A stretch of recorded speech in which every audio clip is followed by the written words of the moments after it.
O que eu mais noto aqui, presidente, são duas ausências. Primeiro, a ausência do governo federal. Nós convidamos a Receita, o Ministério da Fazenda, nós convidamos o governo federal e o governo escolheu não mandar nenhum representante. E aqui ninguém é menino, presidente. Eu tenho certeza que o governo escolheu não mandar nenhum representante porque o posicionamento seria contrário. E no ano de eleição, o governo não quer colocar digital num posicionamento contrário a uma pauta de corte de impostos. Então, primeiro, registrar a covardia do governo Lula de não participar desse debate quando convidado e já adianto aqui. Depois, não adianta reclamar, não adianta vir pedir mudança e negociação do texto, porque quando nós demos a oportunidade do governo participar do debate, o governo não quis. Segunda ausência, do Conselho dos Secretários de Fazenda. Eles lançaram uma nota representando os governadores, unanimemente, dizendo que todos os governadores e todos os secretários de Fazenda eram contra essa PEC. E nós chamamos aqui a esta audiência para que eles expusessem os seus motivos, as suas preocupações. Na hora de lançar a nota contra a PEC, os secretários de Fazenda foram muito valentes. Agora, quando a gente chama aqui nesta audiência pública para os secretários de Fazenda, para os governadores virem e falarem frente a frente na Câmara, em rede nacional, que são contra a redução de impostos nos seus estados, nenhum teve coragem de falar. E encarando a população para dizer que são a favor da gente manter o maior IPVA do planeta. O governador já arrecada muito com o carro no ICMS. Na hora de comprar o carro, a gente já tem uma mordida de praticamente 50% se a gente junta todos os tributos, sendo o ICMS o principal deles e que vai direto pro caixa dos governos estaduais. Porque eu sempre olho pro mundo desenvolvido, pros países que deram certo, e infelizmente eu digo com segurança que nós vivemos num país que deu errado, num país que recentemente li uma matéria no Estadão falando que dentre 130 países, em relação ao crescimento do PIB per capita, a gente perdia para mais de 100.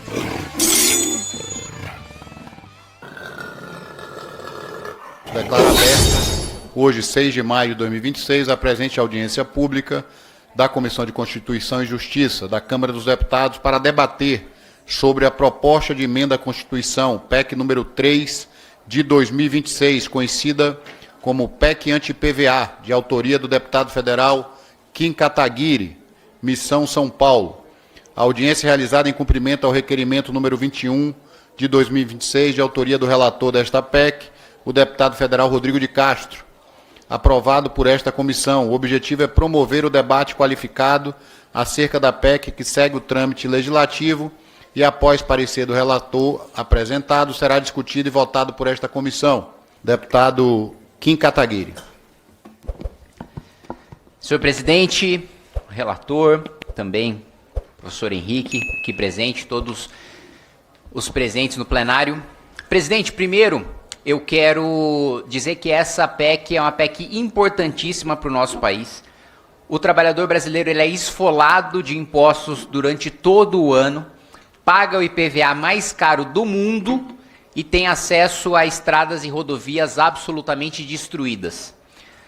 Mas o meu principal ponto na minha fala de hoje, presidente, é primeiro um agradecimento a Vossa Excelência por tão rapidamente pautar e participar da audiência pública e já ter o compromisso de colocar em votação. Então agradeço o deputado Leur Lomanto por essa iniciativa e o deputado Rodrigo de Castro por ser o relator, por fazer um relatório favorável e trabalhar pela aprovação desse projeto.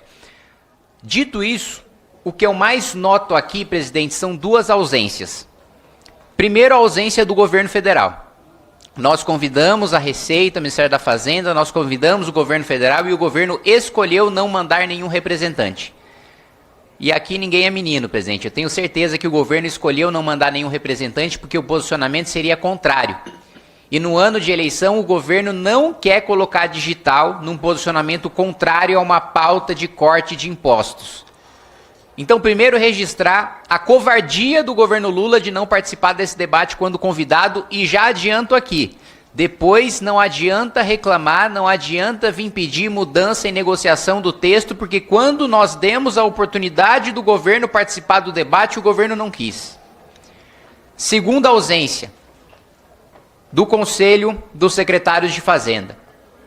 Eles lançaram uma nota representando os governadores, unanimemente, dizendo que todos os governadores e todos os secretários de Fazenda eram contra essa PEC.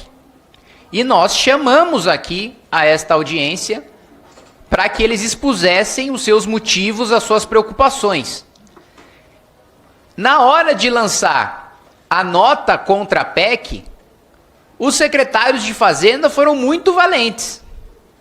Agora, quando a gente chama aqui nesta audiência pública para os secretários de Fazenda, para os governadores virem e falarem frente a frente na Câmara, em rede nacional, que são contra a redução de impostos nos seus estados, nenhum teve coragem de falar. Se eles estão tão preocupados como eles argumentaram na nota, de que aprovar a PEC anti-PVA era cortar impostos e financiamento de políticas públicas essenciais para o nosso país, por que não vieram aqui mostrar para a gente quais são essas políticas públicas que eles vão ter que cortar caso a gente aprove a PEC anti-PVA? Por que não vieram para cá para fazer a defesa do seu posicionamento? Mais uma vez, porque os governadores e os secretários de Fazenda demonstraram a mesma covardia que o governo Lula demonstrou, de não ter coragem de expor o seu posicionamento publicamente aqui, cara a cara com a gente e encarando a população para dizer que são a favor da gente manter o maior IPVA do planeta, né? Dito isso, a principal crítica à PEC do IPVA, que limita a alíquota do tributo a no máximo 1% do valor venal do veículo e faz com que o cálculo seja sobre o peso, como já ocorre em alguns países desenvolvidos, considerando o impacto sobre o asfalto, é de que isso acarretaria em diminuição de arrecadação. Eu sou membro da Comissão de Finanças e Tributação. A coisa que eu mais faço nesta Câmara é analisar a estimativa de impacto e fonte de financiamento. E essa foi uma preocupação de cumprir o artigo 113 do ADCT que eu tive. Fonte de financiamento não falta. Eu apresentei 2 na PEC. E mais vão poder ser apresentadas na comissão especial. Apresentei a limitação com gastos de publicidade institucional. A gente sabe que chega ano de eleição, os governadores começam a torrar o nosso dinheiro em redes de televisão, em influenciadores, em redes sociais para ficar fazendo propaganda. Eu, de vez em quando, faço lives na Twitch e tô vendo o governo federal colocar propaganda do pé de meia nas minhas lives. Assim, o descaramento é tamanho que o governo Lula tá fazendo publicidade no meu canal, presidente. Colocando a propaganda pro meu público. Então, esse nível de bizarrice, de apelo e de uso da máquina pública para fim eleitoreiro que a gente quer restringir o gasto. A gente não está impedindo nenhum gasto essencial. A gente não está promovendo nenhum absurdo aqui. A gente está querendo limitar os gastos a uma escala de civilização, de país de império da lei, não de império da barbárie como a gente vive hoje. Outro ponto, gastos com o parlamento e com a Assembleia Legislativa. Nós costumamos, e eu sou muito crítico ao Poder Judiciário, eu escuto várias vezes aqui, inclusive eu mesmo falando, que nós temos um dos judiciários mais caros e privilegiados do mundo. Mas nós também temos um dos congressos nacionais e assembleias legislativas mais caras do mundo. Deputado Leur, deputado Rodrigo de Castro conhecem bem, e há vários casos ao redor do Brasil de assembleias que não é que os parlamentares tenham reembolso. Eles têm uma verba indenizatória que é 40, 50 mil que por vezes caem direto na conta deles. É um dos maiores abusos que acontecem. Pelo menos na Câmara dos Deputados você tem a condição de ver exatamente o quanto o deputado está gastando e onde ele está gastando. Na Assembleia muitas vezes nem isso. Essas são as restrições. Mas se os governadores não estão satisfeitos ainda com as fontes que eu apresentei, existem outras fontes que podem ser colocadas na comissão especial e espero que os governadores tenham a coragem na comissão especial que eles não tiveram aqui na Comissão de Constituição e Justiça, de aparecer e de defender o seu posicionamento. Se a gente enfrentar os super salários, a gente está falando de uma economia de 15 bilhões de reais. Os governadores estão dispostos a enfrentar o Judiciário e o Ministério Público para reduzir o IPVA? Eu estou. Se os governadores não aparecerem na comissão especial para fazer essa defesa, eu farei. Os governadores têm a coragem de defender também o teto das despesas com publicidade, que eu já coloquei aqui, seria uma economia de 6,5 bilhões de reais. Teriam a coragem de enfrentar os privilégios tributários de 200 bilhões de reais que saem do dinheiro do trabalhador mais pobre para ir para o mais rico que tem poder de lobby no Palácio do Planalto e no Congresso Nacional? Eu tenho e eu estarei na comissão especial defendendo isso. Na comissão especial vou defender o privilégio da elite privada brasileira, de grandes empresários. Na comissão especial estarei enfrentando os privilégios do Judiciário e do Ministério Público, os gastos do próprio Parlamento, do qual eu faço parte, das Assembleias Legislativas, e os gastos institucionais dos governos dos estados. Tudo isso para reduzir a alíquota de IPVA, que hoje é extorsão. Hoje é impossível, nenhum brasileiro é dono de carro no Brasil. Todo brasileiro toma o carro alugado do governo. Todo carro no Brasil é do governo e você só paga o aluguel para ele. É a maior concessionária que tem no Brasil, é o governo brasileiro, é o Estado brasileiro. Porque o que se paga em alguns anos de IPVA é o suficiente para você comprar um novo carro. E inclusive a gente tem um incentivo tão perverso de implementar uma alíquota mais dura. Eu conversava com o setor de transportes e eles diziam: Kim, vale mais a pena eu manter um caminhão velho que gasta mais gasolina, que agride mais o asfalto, que polui mais o meio ambiente, do que eu comprar um novo só por causa do imposto. Então, é um incentivo perverso econômico que a gente dá para o setor de transportes, é uma extorsão que a gente faz contra o cidadão, e por essa razão que eu vou lutar para que essa PEC seja aprovada o mais rápido possível. E aqui,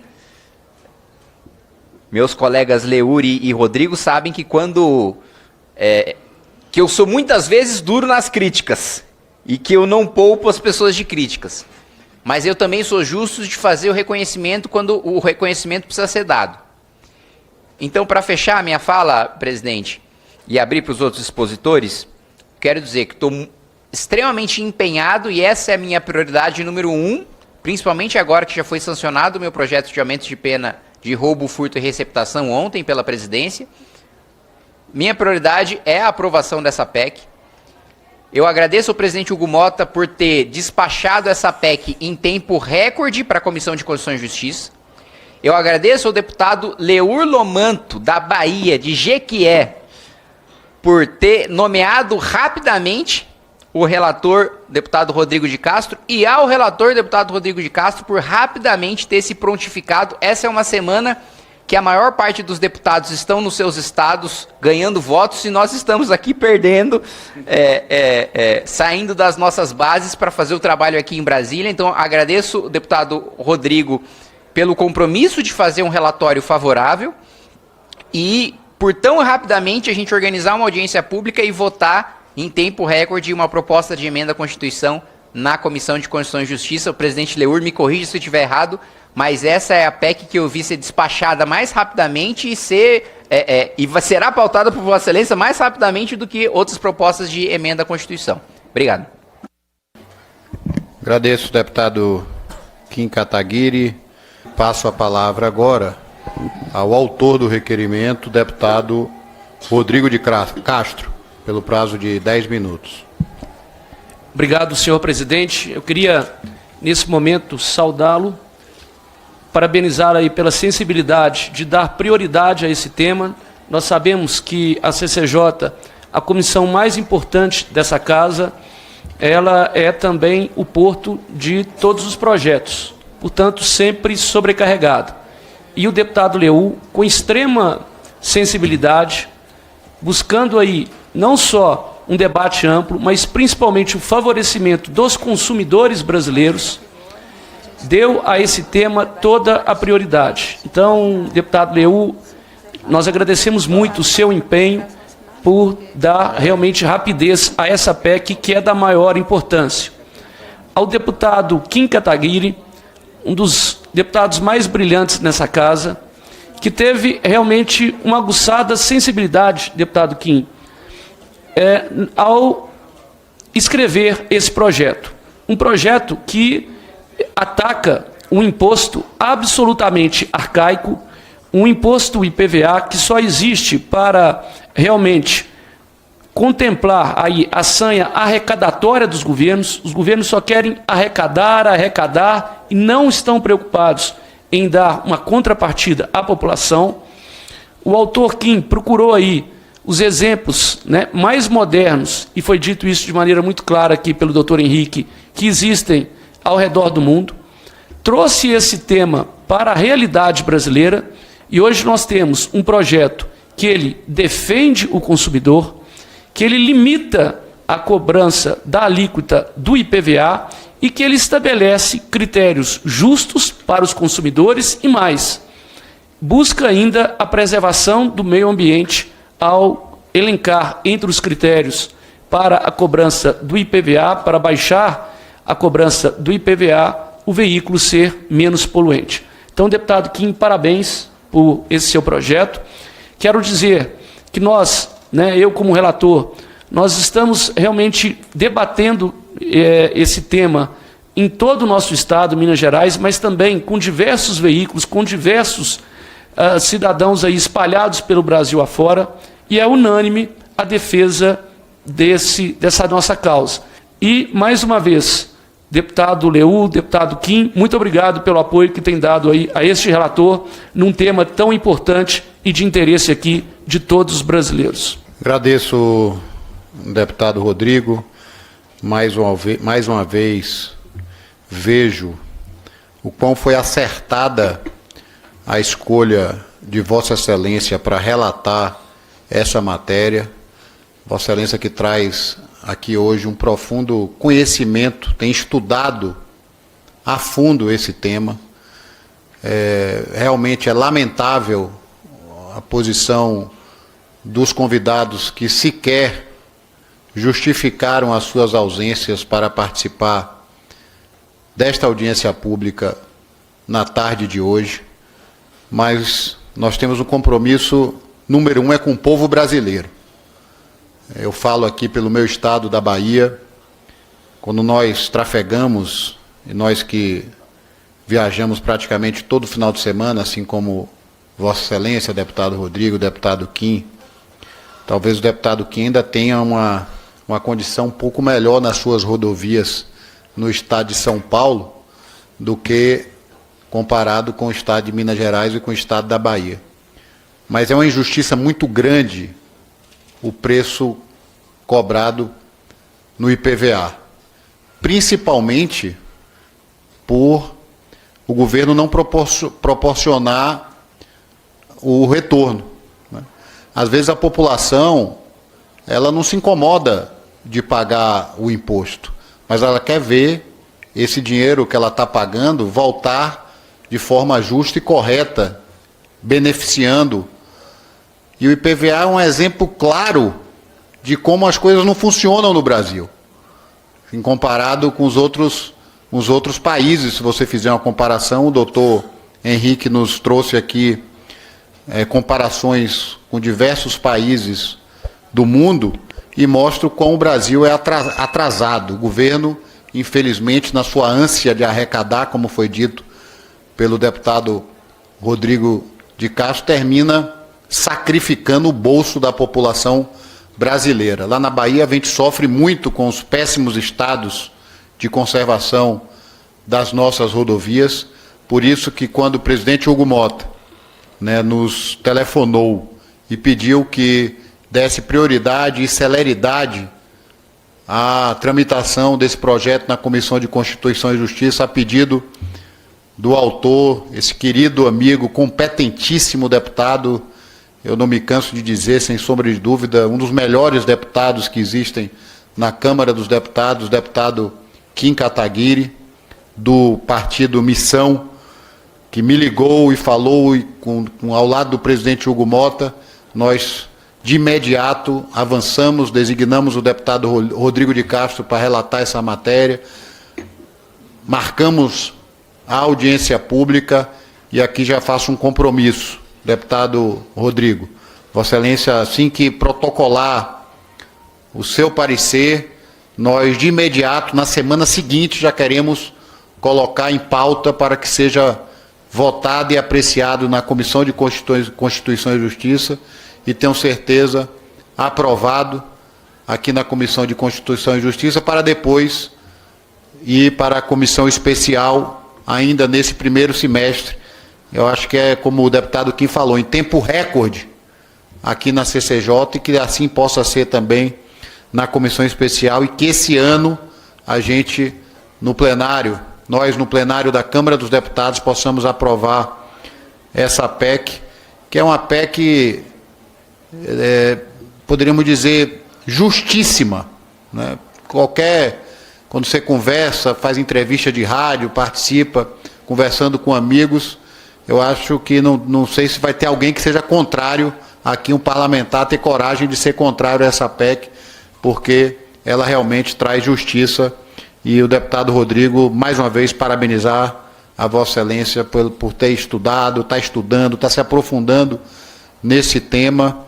E, mais uma vez, ao deputado Kim Kataguiri, meus parabéns por mais uma proposta elaborada de autoria de Vossa Excelência, dentre tantas e tantas que Vossa Excelência pôde proporcionar e aprovar, projetos importantíssimos que vêm melhorando a vida da população brasileira. Presidente, primeiro, fico muito feliz com o compromisso de Vossa Excelência de pautar imediatamente na semana seguinte ao protocolo do relatório do deputado Rodrigo, que não tenho a menor dúvida de que fará um relatório favorável e que nós seremos capazes de construir a maioria dentro dessa Comissão de Constituição e Justiça para aprovar rapidamente. E, em aprovando na comissão, já imediatamente conversar com o presidente Hugo Motta para implementar, né, instalar a comissão especial para a gente aprovar, como o deputado Leur colocou, em tempo recorde. E eu preciso destacar aqui e agradecer o doutor Henrique pela contribuição brilhante, sempre brilhante, trazendo paralelos de outros países, mostrando, primeiro, que o que se paga em outros países nem se compara àquilo que se paga aqui no Brasil, né? Que no Brasil a gente paga um tributo sobre a propriedade do veículo muito acima daquilo que se paga em outros países, que alguns países até extinguiram, né, o imposto sobre a propriedade do veículo, e que sempre o tributo vem pensando, seja na conservação das vias, seja principalmente na proteção ao meio ambiente. E ressaltar que no Brasil o governador já arrecada muito com o carro no ICMS. A gente não pode se esquecer disso também. Na hora de comprar o carro, a gente já tem uma mordida de praticamente 50% se a gente junta todos os tributos, sendo o ICMS o principal deles e que vai direto para o caixa dos governos estaduais. Ou seja, a gente já tem que comprar 2 carros, um para a gente e outro para o governo, na hora da metade da tributação ali sobre o consumo. Quando a gente paga, e aqui um dado interessante também trazido pelo doutor Henrique, que não tinha me ocorrido, de que a maior parte você tem alienação fiduciária, né? Na maior parte dos casos, o carro ele é do banco, né? Você está financiando, e eu diria que a maior parte dos brasileiros financia para trabalhar. Com segurança diria que financia para trabalhar. Hoje, boa parte, se não a maior parte das profissões, inclusive por causa das péssimas condições de transporte público que a gente tem, dependem de um carro para trabalhar. Quantos e quantos trabalhadores motoristas por aplicativo, que todos os dias eu converso, e que dizem que o carro não é deles, que ele está financiando, que ele está pagando, e muitas vezes um carro mais caro para poder atender numa categoria melhor no aplicativo, não porque, e como bem colocado também, não porque ele tem mais capacidade de contribuir, não porque ele é mais rico, mas ele está comprando um carro mais caro até para atender numa categoria melhor no aplicativo de transporte do qual ele está sendo motorista. Então, hoje, aquilo que é um instrumento de trabalho, aquilo que não é um investimento de compra, também, mais uma vez, aproveitando e saudando a exposição do Dr. Henrique, não é como um imóvel que você compra e ele valoriza e depois você aluga. Não, é um bem cujo preço só se deteriora. É um bem que só perde valor ao longo do tempo e que muitas vezes repito, um instrumento fundamental para a pessoa trabalhar, para a pessoa sobreviver. Sem ela ter aquele carro, ela não tem o que comer, ela não tem uma profissão para garantir o seu sustento. Então, nós temos o dever, não só político, não só econômico, não só em termos de políticas públicas, porque eu sempre olho para o mundo desenvolvido, para os países que deram certo, que infelizmente eu digo com segurança que nós vivemos num país que deu errado, num país que recentemente lia uma matéria no Estadão falando que dentre 130 países, em relação ao crescimento do PIB per capita, a gente perdia para mais de 100. Mais de 100 países nos últimos 40 anos cresceram mais do que o Brasil quando a gente coloca uma lista de 130. Então, ressaltar, agradecer a exposição do Dr. Henrique, à disposição do presidente Leur Lomanto e do relator Rodrigo de Castro. Nem nada mais havendo a tratar, declaro encerrada a reunião e convoco para terça-feira, dia 12 de maio de 2026, às 14h30, reunião deliberativa extraordinária com a pauta a ser divulgada. Está encerrada a reunião.